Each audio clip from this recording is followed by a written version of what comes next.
요한계시록은 하늘에서 내려다본 계시가 아닙니다. 이 책은 유배지에서 시작된 말씀입니다.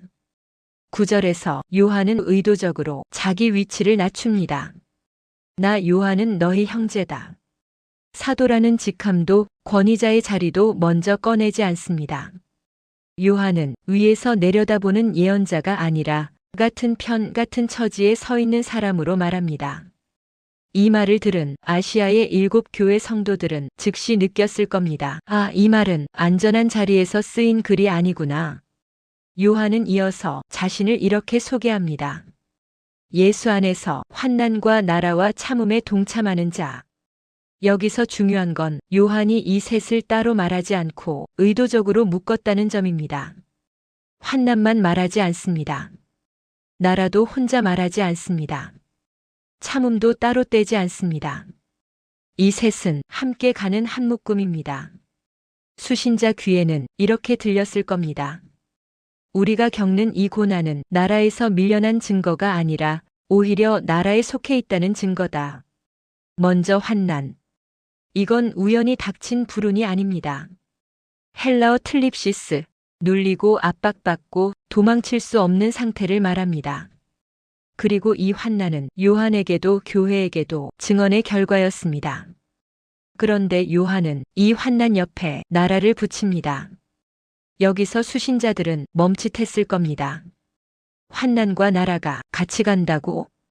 요한이 말하는 하나님 나라는 고난이 끝난 뒤에 받는 보상이 아닙니다. 고난 한복판에서도 이미 속해 있는 통치입니다. 그리고 마지막이 참음입니다. 이건 그냥 참고 견디는 인내가 아닙니다. 헬라어 휘포모네, 아래에 머물며 자리를 지키는 지속성입니다.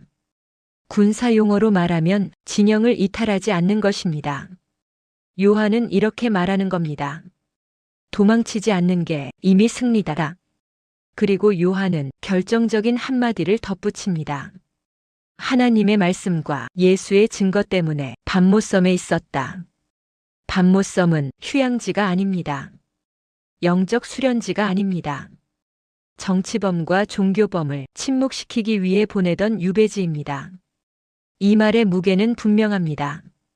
이 계시는 책상에서 쓰인 신학이 아니라 대가를 치른 증언이라는 것. 수신자들은 이렇게 느꼈을 겁니다. 요한은 과거의 위대한 사도가 아니라 지금 우리와 같은 위험 속에 있는 사람이다. 다음으로 요한계시록 1장 10절은 유배의 현실에서 계시가 열리는 결정적 전환점입니다. 요한은 말합니다. 주의 날에. 이건 단순히 어느 날이라는 말이 아닙니다. 헬라어 키리아케 헤메라, 주님께 속한 날이라는 뜻입니다. 여기서 중요한 건 요일이 아니라 소유입니다. 이 날의 주인은 황제가 아니라 주님이라는 선언입니다. 당시 로마에는 황제의 날, 황제 기념일이 있었습니다. 그런데 요한은 그 언어를 쓰지 않습니다. 요한은 말합니다. 이 시간은 주님의 것이다. 초대교회 안에서는 이 표현이 이미 설명 없이 통했습니다. 그래서 나중에 이 말이 우리가 말하는 주일의 언어로 굳어집니다. 이름이 무엇이든 의미는 분명했습니다. 시간의 주권은 주님께 있다. 요한은 이어서 말합니다. 내가 성령에 감동되어. 이건 황홀경이나 자아 상실을 말하는 게 아닙니다. 헬라어 표현은 에게노멘 엔 푸뉴마티. 요한이 무언가를 만들어낸 게 아니라 성령의 주도 아래 들어갔다는 말입니다. 구약에서 에스겔이나 스가랴가 하나님의 영역으로 옮겨질 때 쓰이던 표현입니다. 의식이 흐려진 게 아니라 현실을 더 정확히 보게 된 상태입니다. 그리고 요한은 아주 중요한 위치 표현을 덧붙입니다. 내 뒤에서. 정면이 아닙니다. 준비된 방향도 아닙니다. 예상하지 못한 자리에서 주권적으로 들려온 음성입니다. 이 말은 이렇게 들립니다. 계시는 우리가 준비를 마쳤을 때만 오는 게 아니다. 주님은 우리가 예상하지 못한 방향에서도 말씀하신다. 그 음성은 나팔 소리 같은 큰 음성이었습니다. 이건 개인 묵상을 위한 속삭임이 아닙니다. 성경에서 나팔은 언제 울렸습니까? 시내산에서 왕이 즉위할 때, 백성을 소집할 때, 전쟁을 선포할 때, 즉 공적 선언의 소리입니다. 요한이 들은 것은 위로의 속삭임이 아니라 왕의 공식 선포였습니다. 수신자 귀에는 이렇게 들렸을 겁니다. 황제의 날이 아니라 주의 날에, 황제의 칙령이 아니라 하늘의 선언이, 도시가 아니라 유배지 한가운데서 울렸다. 이건 권위의 역전입니다. 요한계시록 1장 10절은 말합니다. 계시는 현실을 벗어나는 도피가 아니라 주님의 시간이 현실을 꿰뚫는 순간에 열린다고. 요한계시록 1장 11절에서 계시는 분명한 형태를 갖습니다. 더 이상 느낌이나 체험의 영역에 머물지 않습니다. 주님은 요한에게 말합니다. 내가 보는 것을 써라. 이 말은 정리해보라는 제안이 아닙니다. 묵상 노트를 쓰라는 말도 아닙니다. 헬라어 그랍손, 즉각적이고 의무적인 명령입니다. 수신자들은 이렇게 들었을 겁니다. 이 계시는 잊히지 않게, 왜곡되지 않게 기록으로 남겨질 만큼 중요하다. 그리고 주님은 기록의 형식을 분명히 하십니다. 두루마리에. 두루마리는 개인 메모장이 아닙니다. 당시 두루마리는 법령, 조약, 왕의 명령이 공식적으로 기록되던 형식입니다.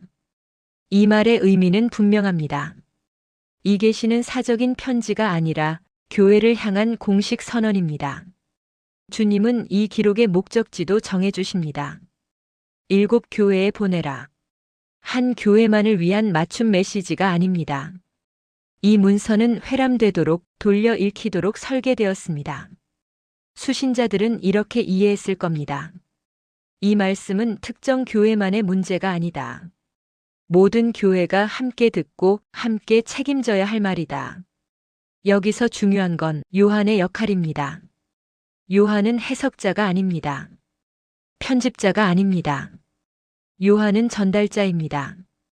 헬라어 표현 그대로 보면 요한은 상상한 것을 쓰는 게 아니라 본 것을 그대로 기록합니다. 계시는 요한의 머리를 거쳐 새롭게 만들어지지 않습니다. 그대로 기록되고 그대로 보내집니다. 그리고 왜 이 7 도시인가? 이건 신학적 서열이 아닙니다. 에베소부터 라오디게아까지는 아시아주의 주요 도로를 따라 이어진 실제 순환 루트입니다. 즉, 이 편지는 실제로 돌고, 실제로 읽히고, 실제로 공동체 안에서 울리도록 설계된 말씀입니다. 요한계시록 1장 11절은 이렇게 선언합니다. 계시는 숨기라고 주어진 것이 아니라 기록되어 전달되라고 주어진 말씀이다. 그리고 그 책임은 개인이 아니라 교회 공동체 전체에게 주어진다. 여기까지 오면 요한계시록 1장 9절부터 11절은 하나의 흐름으로 분명해집니다. 9절에서는 이 계시를 전하는 사람이 높은 자리에 있는 해설자가 아니라 같은 환난을 통과하는 형제라는 것이 드러나고 10절에서는 이 계시가 황제의 시간이 아니라 주님께 속한 시간, 주의 날에 열렸다는 것이 분명해지며 11절에서는 이 말씀이 개인 체험으로 끝나는 것이 아니라 기록되어 교회 공동체에게 전달되도록 주어진 말씀이라는 것이 확정됩니다. 즉, 요한계시록은 멀리 도망치라고 주어진 책이 아니라 지금 이 현실 속에서 누구의 음성을 들으며 설 것인지를 묻는 말씀입니다. 다음 절인 12절부터는 이제 요한이 그 음성의 주인을 직접 보게 됩니다. 말씀하시는 분은 누구인지, 그분은 어떤 모습으로 교회 앞에 서 계시는지, 여기서부터 요한계시록의 중심 장면이 본격적으로 열립니다. 오늘 내용이 요한계시록을 바라보는 시선에 조금이라도 도움이 되었다면 카톡방이나 주변 분들에게 부담 없이 공유해 주셔도 좋겠습니다.